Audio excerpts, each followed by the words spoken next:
The Springboks hurt me this weekend. It was painful to watch, exciting to attend.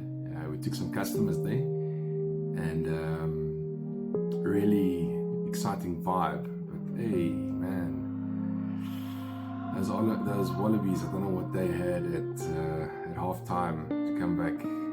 But we believe in our Bokke, and we believe that they will be back this weekend to teach a lesson where a lesson is deserved.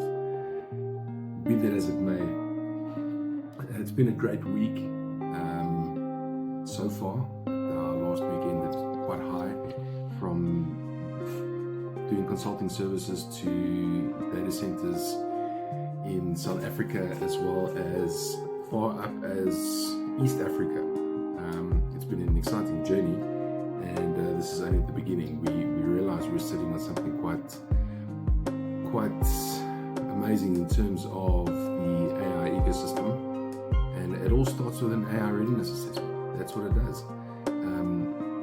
Our assessment is designed to not only focus on the infrastructure and the software and processes of your environments, but the human as well.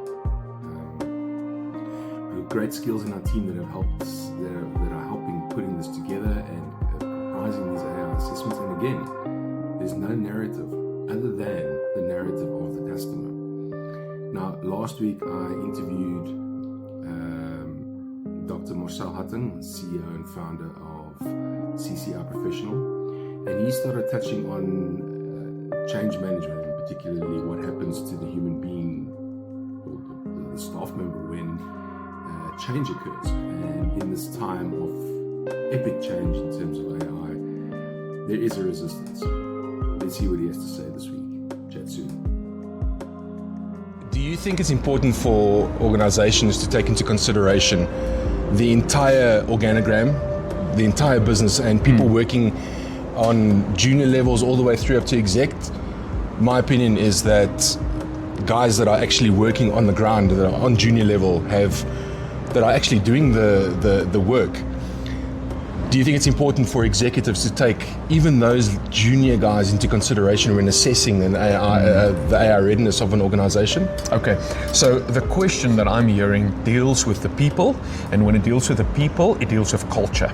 Now, Correct. In the world of organizational culture, there's a lot of sayings and expressions what we have. One of them being, the fish rots from the head downwards. It doesn't help we start at the bottom and we're trying to build this thing up.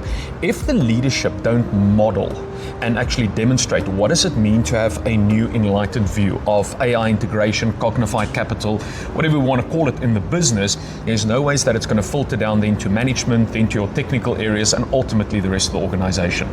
So I would recommend it's a twofold with a healthy tension.